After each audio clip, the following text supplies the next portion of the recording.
Oke. Diam aja.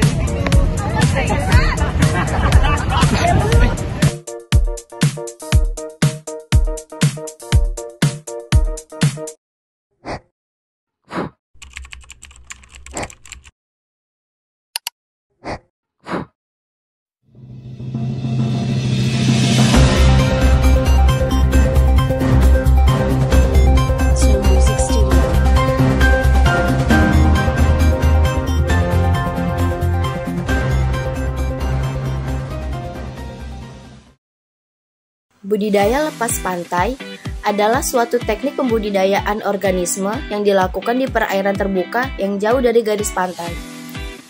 Teknik pembudidayaan ini memanfaatkan laut lepas yang lebih dalam, lebih luas, dan kualitas air yang lebih baik daripada budidaya yang di dekat pantai. Oleh karena itu, diperlukannya teknologi yang baik yang dirancang untuk mampu bertahan di kondisi laut lepas yang lebih menantang. Contohnya saja, dari infrastruktur yang digunakan seperti keramba apung ataupun jaring besar. Adapun kelebihan dari teknik pembudidayaan lepas pantai ini adalah potensi peningkatan hasil panen dan pengelolaan ekosistem yang lebih baik. Karena teknik ini menggunakan perairan yang lebih dalam dengan tujuan meningkatkan kualitas produksi, mengurangi resiko penyakit dan organisme yang dibudidaya, serta meminimalisirkan dampak negatif di lingkungan daerah pesisir pantai.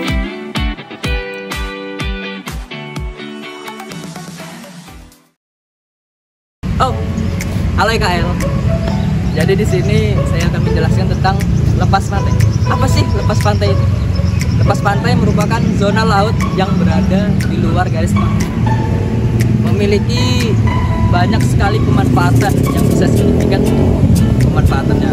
Yang pertama nih, ada satu, yaitu pemanfaatan eksplorasi minyak dan gas. Eksplorasi minyak dan gas itu memiliki banyak sekali macam.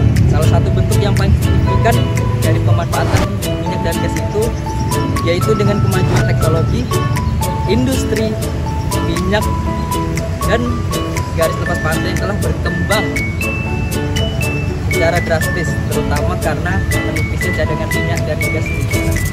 Dan untuk pemanfaatan budidaya ikan. Jadi budidaya ikan lepas pantai merupakan cara yang efektif untuk meningkatkan produksi ikan. Metode yang digunakan itu tahu apa? Oke. Jadi metode yang digunakan itu pembiakan ikan di laut terbuka. Kemudian yang kedua di laut tertutup atau biasa disebut dengan aquaculture. Yang ketiga adalah wisata bahari. Wisata bahari merupakan wisata yang berada di lepas pantai yang menawarkan keindahan alam bawah lautnya yang menakjubkan dan dapat dinikmati dengan cara snorkeling maupun diving. Terus yang keempat ada pengembangan teknologi lepas pantai. Nah, pengembangan teknologi lepas pantai ini sangat penting untuk meningkatkan efisiensi dan keamanan operasi. Serta teknologi seperti seismik 3D dan 4G membantu dalam identifikasi cadangan minyak dan juga gas. Sementara platform yang lebih maju seperti FPSO atau Floating Production Storage Overloading memfasilitasi produksi di laut dalam. Dan yang terakhir, yang kelima, ada pelayaran dan logistik maritim. Pelayaran dan logistik maritim juga merupakan komponen penting dalam pemanfaatan lepas pantai. Sistem pelayaran kompleks yang melibatkan angkutan di perairan, kepelabuhan, keselamatan, serta perlindungan lingkungan maritim yang sangat esensial. Nah, tadi itu udah dijelasin kan tentang pemanfaatan budidaya lepas pantai di Indonesia. Nah, selanjutnya itu apa sih pengembangan budidaya lepas pantai di Indonesia? Nah, jadi pengembangan budidaya lepas pantai di Indonesia itu memiliki potensi yang besar dan juga pemanfaatannya yang memberikan dampak baik. Di antaranya itu ada yang pertama potensi sumber daya alam, yaitu Indonesia itu memiliki garis pantai yang panjang dan kaya akan sumber daya lautnya seperti ikan, moluska, dan juga alga. Nah, yang kedua itu ada apa sih, Nan? Nah, yang kedua itu ada keuntungan ekonomi. Budidaya lepas pantai ini tuh dapat meningkatkan pendapatan masyarakat pesisir dan menciptakan lapangan pekerjaan baru terutama untuk nelayan tradisional. Nah, selanjutnya itu yang ketiga itu ada namanya keberlanjutan. Jadi keberlanjutan ini tuh dia mengelolanya dengan baik, seperti budidaya lepas pantai yang dapat membantu menjaga keberlanjutan sumber daya laut dan mengurangi tekanan pada stok ikan di air. Nah, selanjutnya itu ada teknologi dan inovasi. Pengembangan teknologi budidaya yang tepat seperti sistem keramba apung dapat meningkatkan efisiensi produk dan mengurangi dampak dari lingkungan. Nah, yang kelima ada namanya peningkatan kualitas produk. Jadi budidaya di lingkungan lepas pantai itu seringkali menghasilkan produk yang lebih berkualitas dan bersih dibandingkan dengan budidaya di daerah pantai yang terkontaminasi. Nah, selanjutnya itu ada diversifikasi usaha. Budidaya lepas pantai memberikan peluang untuk diversifikasi usaha termasuk budidaya spesies baru yang memiliki nilai ekonomis yang tinggi. Yang ketujuh itu ada namanya keterlibatan komunitas. Jadi keterlibatan komunitas ini penting untuk melibatkan masyarakat lokal dalam perencanaan dan pelaksanaan budidaya sehingga mereka itu mendapatkan manfaat secara langsung dan berkontribusi dalam menjaga keberlanjutan. Nah, selanjutnya itu ada regulasi dan kebijakan. Nah, pengembangan yang sukses memerlukan dukungan dari pemerintah melalui regulasi yang jelas dan kebijakan yang mendukung, termasuk perlindungan lingkungan dan pemberian izin. Nah, selanjutnya itu ini juga nggak kalah penting nih, ada yang namanya resiko dan tantangan. Jadi di resiko dan tantangan ini perlu diatasi. Tantangannya seperti perubahan iklim, pencemaran, dan juga konflik. Penggunaan ruang laut yang mungkin terjadi antara budidaya dengan sektor-sektor yang lain. Nah, yang terakhir nih ada riset dan pengembangan. Investasi dalam riset dan pengembangan untuk meningkatkan metode budidaya dan pemilihan spesies serta teknologi pengolahan sangat penting untuk keberhasilan dalam waktu yang panjang. Dari segi pengembangannya, ada teknologi modern yang sudah pasti tidak bisa dilepaskan. Pemanfaatan teknologi yang dapat dilakukan diantaranya adalah yang pertama, keramba jaring apung. Sistem keramba jaring apung yang dirancang untuk mengoptimalkan ruang dan memfasilitasi sirkulasi air atau meningkatkan kualitas lingkungan bagi organisme yang dibudidayakan. Yang kedua ada sistem aquaponik, menggabungkan budidaya ikan dengan pertanian tanaman dalam satu sistem terintegrasi, di mana limbah ikan menjadi nutrisi bagi tanaman dan tanaman membantu menyaring air. Yang ketiga, pemantauan berbasis sensor. Penggunaan sensor untuk memantau kualitas air seperti suhu, salinitas, oksigen terlarut secara real time memungkinkan pengelolaan yang lebih baik dan respon cepat terhadap perubahan kondisi. Yang keempat ada teknologi genetika, pemuliaan dan rekayasa genetik untuk menghasilkan spesies yang lebih tahan terhadap penyakit, memiliki pertumbuhan lebih cepat atau lebih adaptif terhadap kondisi lingkungan. Yang kelima, sistem pakan otomatis. Pakan ikan yang dapat disuplai secara otomatis berdasarkan kebutuhan, mengurangi limbah, dan meningkatkan efisiensi pemakaian pakan. Yang keenam ada teknologi bioremediasi, penggunaan organisme untuk mengurangi pencemaran di lingkungan budidaya, membantu menjaga kualitas air dan kesehatan ekosistem. Apa saja sih pemanfaatan sumber daya kelautan atau offshore di lepas pantai?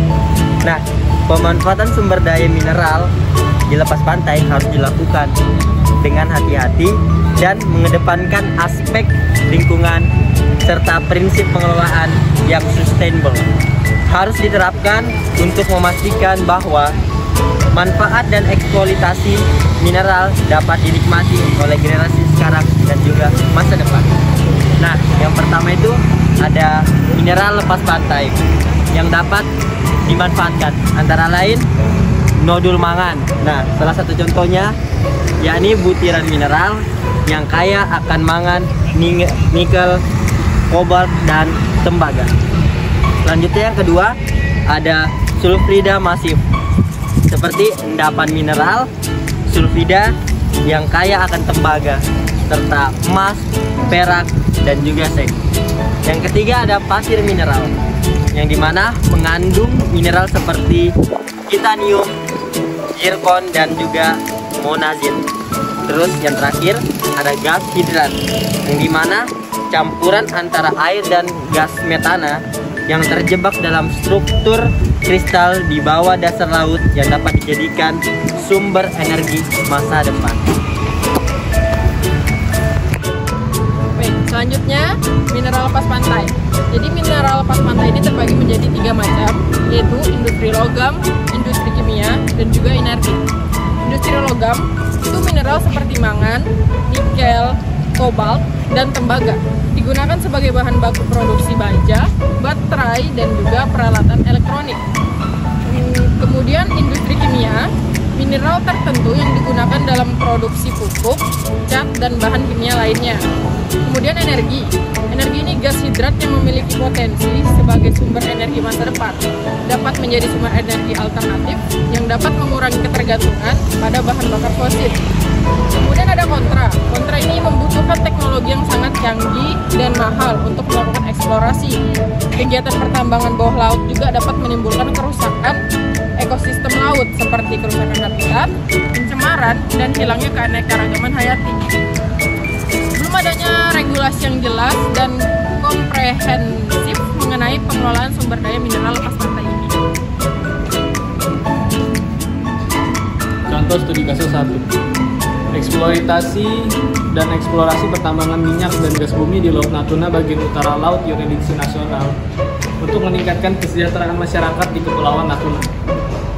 Permasalahan, production sharing kontrak KPS yang beroperasi di wilayah Laut Natuna merupakan investasi dengan bentuk badan usaha tetap atau BUT. Sedangkan BUMN Pertamina maupun perusahaan swasta nasional lainnya belum dapat memainkan peran sebagai pemain utama atau main player dalam eksploitasi migas di wilayah Laut Natuna. Bagaimana contoh penanganannya? Pemberdayaan ekonomi masyarakat Kepulauan Natuna dari hasil migas, BUMN PT Pertamina didorong menjadi perusahaan kelas dunia, kelas company, agar mampu bersaing dengan badan usaha tetap dalam KPS di bidang hulu migas lepas pantai wilayah Laut Natuna. Kemudian studi kasus 2, eksplorasi pertambangan di Teluk Cendrawasih. Permasalahan, pencemaran kegiatan penambangan lepas pantai mencemari perairan, berdampak pada kesehatan ikan dan masyarakat pesisir yang bergantung pada hasil laut. Selain itu, Teluk Cendrawasih tercemar akibat limbah YB. Kerusakan terumbu karang. Aktivitas penambangan menyebabkan kerusakan signifikan pada terumbu karang. Bagaimana penanganannya? Ada rehabilitasi. Program restorasi terumbu karang dilakukan dengan menanam kembali karang di area yang terdampak. Kemudian monitoring lingkungan. Penerapan sistem monitoring untuk memantau kualitas air, dampak terhadap ekosistem laut. Kita masuk pada studi kasus yang ketiga, yaitu ada pertambangan timah di Bangka Belitung. Bisa kalian lihat di atas ini adalah potret sebuah gambar sejak aktivitas tambang timah yang membawa bukit hutan mangkol yang menjadi salah satu titik tampung air bagian aliran sungai Kampung Kota Pangkal Pinang. Kemudian adapun permasalahan yang ditimbulkan, yang pertama itu ada kerusakan lingkungan, adanya eksplorasi dan pertambangan timah ini mengakibatkan terjadinya penambangan timah liar dan sedimentasi yang parah. Untuk penanganannya sendiri yaitu ada rehabilitasi lahan, di mana pemerintah mengimplementasikan program rehabilitasi lahan yang berdampak pada pertambangan. Kemudian yang kedua itu ada pendidikan lingkungan dengan melakukan kampanye kepada masyarakat yang ada di lokasi daerah pertambangan tersebut. Kemudian kita masuk pada studi kasus yang keempat, ada penambangan pasir di wilayah Indonesia. Yang pertama itu ada gambar pengembangan pasir di daerah Sulawesi Selatan. Adapun permasalahan yang ditimbulkan yaitu yang pertama tentunya kerusakan ekosistem terumbu karang, Kemudian yang kedua itu ada erosi pantai, di mana penarikan pasir dari pantai menyebabkan erosi yang parah, mengancam infrastruktur dan permukiman di dekat pantai. Kemudian ada pencemaran air, di mana aktivitas pertambangan seringkali meninggalkan limbah yang mencemari air laut, berdampak negatif pada kualitas air dan kehidupan ikan. Kemudian terjadi konflik sosial, di mana masyarakat lokal terutama nelayan seringkali terancam oleh penambangan yang mengganggu sumber daya laut mereka. Kemudian ada pun penanganannya seperti ada regulasi ketat, di mana pemerintah daerah menerapkan regulasi yang ketat untuk mengontrol kegiatan penambangan, termasuk izin yang harus diperoleh sebelum melakukan aktivitas.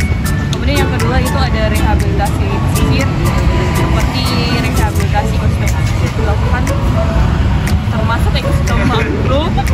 Kemudian ada ekosistem terumbu karang dengan melakukan transplantasi. Kemudian ada juga edukasi masyarakat, dan yang terakhir itu ada pengawasan dan penegakan hukum, di mana pengawasan terhadap aktivitas pertambangan dan penegakan hukum bagi perusahaan yang